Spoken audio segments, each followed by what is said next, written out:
Okay, there we go, guys. Looking pretty good. Got Susie Q to be the line master here.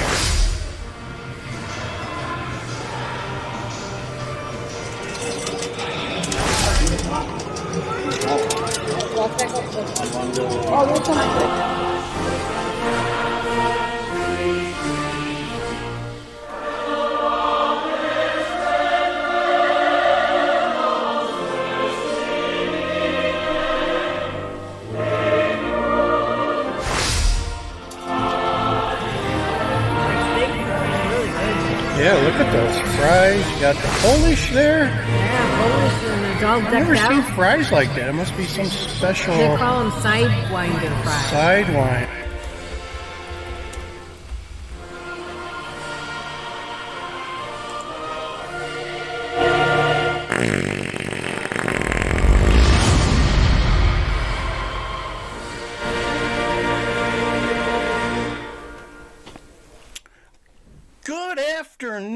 Good afternoon, DJ Wonder Chrissy back. It's Monday and February 12th. We're just a couple of days away from Valentine's Day. You better treat your Valentines rather well.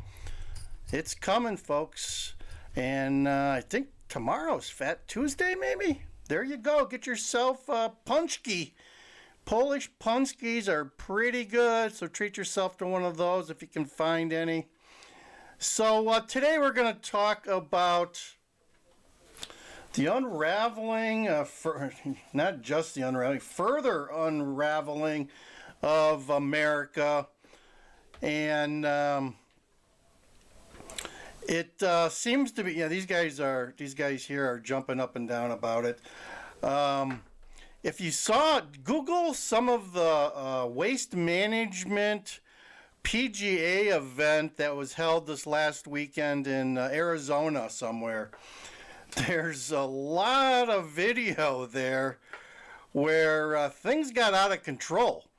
There was one, I'll give you a couple examples, and there's videos of this out there. I'm not going to show them to you today, but there was one guy that was doing snow angels in a bunker, like on the 18th bunker in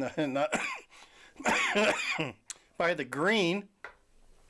There was another like 400-pound guy that was rolling down some hill. It must have rained or something, and he didn't have his shirt on, and they at the very bottom of the hill they were pouring Coors Light beers on him. There was another one where two guys just getting into an all-out brawl for several minutes. And then another one where one of the golfers came over to one of the people in the gallery and was telling the spectator to shut up. So, and I mean, this is normal stuff, but in a sporting event like this, you would think that they had a higher class of individuals. It's not cheap to get into these events. And in order to get drunk in addition to that, although I know they do take credit cards, so maybe that's part of the problem there too. It's not about having money anymore. It's about having some room on your credit card.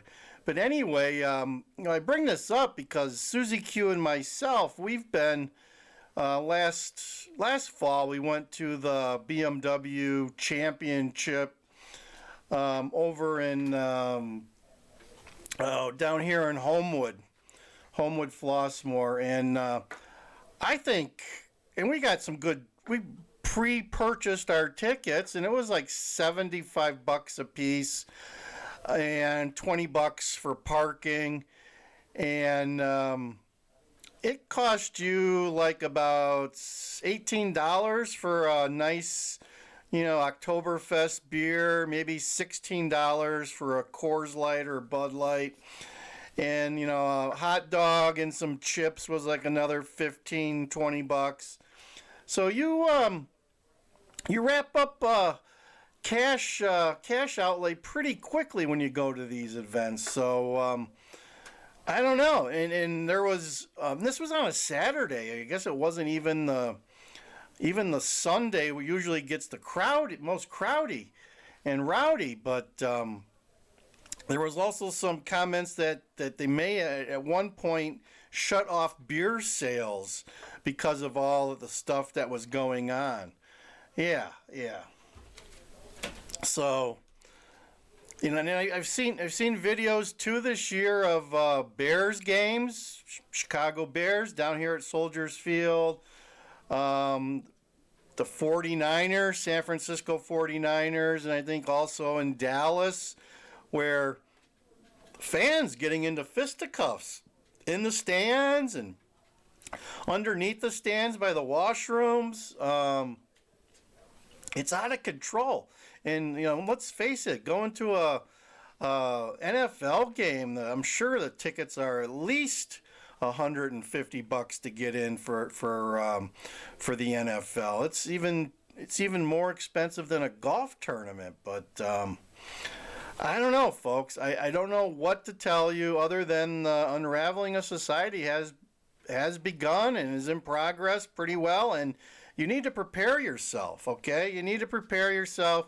You need to consider the types of scenarios you may be encountering and what you can do about it and how you can combat that. So that's I guess all you can do at this point because it's so nasty out there, and I don't know. So let's get to another breaking news event here. Maybe not. I guess not. Guess it didn't work. Do you guys hate when that happens? No, let's see here. Let's see. I think it's down here. Here it is.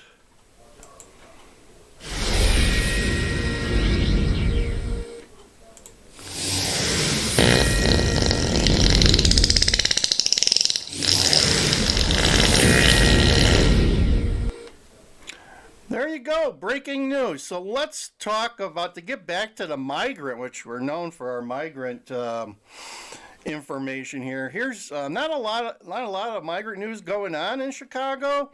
Denver's expelling their migrants out onto the streets, and we'll see what happens there. That's a recipe for chaos. I don't know how they're combating it because all the surrounding communities are getting ready for a pushback, a fight, whatever you want to call it. But there's been reports that Colorado Spring is trying to unite and expel any migrants that may come their way as they're released from downtown Denver. So that's not a good situation there. And when people get put into situations where it's cold or snowy, or they don't have 3 square meals a day after they've been living in the lush free hotel room for 3 or 4 months, it's kind of like putting yourself in a room and cornering an animal that's not happy, right? There's going to be some blowback to that. So we'll be watching what's going on in Denver and see what happens, because that's where Chicago's headed. It appears that Chicago's waiting to start its expulsion of migrants until the weather gets a little bit better.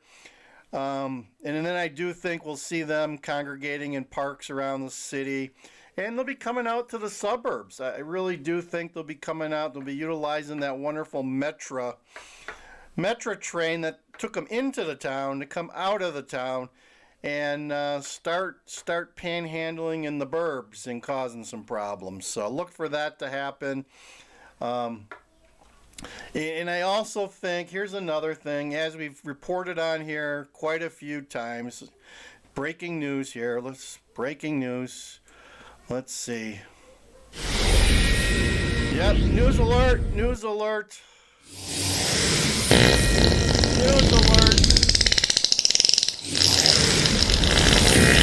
Ripping a good one, folks. News alert. So, okay, so here's what I think you're going to see happen in Chicago when it comes to finances. I really think what you're going to see is the state of Illinois is going to be so cash strapped, and the city of Chicago is going to be needing so much help that you're going to see the state of Illinois is going to have to move money that in the last couple of years has been pretty good about allocating money to its pension funds for unfunded liabilities in the tune of hundreds of millions of dollars the last 3 or 4 years under J.B. Pritzker, the Chris Christie of the Midwest. But I got a feeling you're going to see them divert some of that money this year to the migrant crisis, because I don't think they've allocated enough money to the migrant crisis, and towards the end of the year they're going to be scraping the bottom of the barrel and looking for ways to bridge the gap, and if not go into deeper financial discourse. So that's something that we have to look forward to here in the state of Illinois. If you don't know, the state pensions are probably like 40 to 50% funded. But then when you get into the city of Chicago, the teacher, the fire, the police, and the city of Chicago workers pension fund, those pension funds are only funded at like 20 to 25%, folks. Let me say that again. The city of Chicago pension funds, all of them, are only funded by 20 to 25%. Whereas if you're not really up on pension funding of unfunded liabilities, 80% is where an actuary or an accountant will tell you need to be. So as you can see, the city of Chicago is at 25, so they're woefully underfunded when it comes to unfunded liabilities, and at some point someone's going to have to make up that gap. And there you have the problem, right? Going forward with less people working and more people on your pension fund rolls, and there's also the pension funds are somewhat related to the commercial-backed mortgage securities that are imploding right now. Yeah, so we have that to look forward to in the city of Chicago and the state of Illinois, but most people don't worry about that because they're not worried about it until it hits the fan. But I'm here to tell you that when it hits the fan, it's going to be a real long and painful blowback. So anyone that's still around in Illinois is going to have to help with that blowback. And you know, I think I did a video where we had a gentleman that I know that left here for Florida. I can tell you that a lot of middle class Americans that I know have left the state of Illinois for various reasons. And the fact that this state is so messed up is one of them. All right. So as we come towards March, April, and May, you're going to see the U-Hauls start to be reserved and the exodus of the people happening again. I checked with the local U-Haul over here. It's not a very big one, but I checked with a guy there when I got my propane tank refilled this fall. He told me this summer they were averaging 25 trucks out of state per month. So they were he saw the people leaving left and right, and he says it was a consistent 25 people per month reserving trucks to go out of the state of Illinois. So there you go. So like I said, I could probably come up with 10 to 15 people that I know in the last 3 years that have left this fair state, highly taxed state of Illinois for greener pastures and non-taxation and greater freedom. So there you have it. I'm going to end this for now. Hope Google the waste management PGA drunken stupor videos, and give yourself a little bit of humor. It's also on the New York Post. If you check their website out, they have the videos all consolidated there for you. So check that out. I am DJ Wonder Chrissy, and this is your news alert. News alert, news alert. Breaking wind news. There you go. All right, over and out, folks. Catch you on the rebound.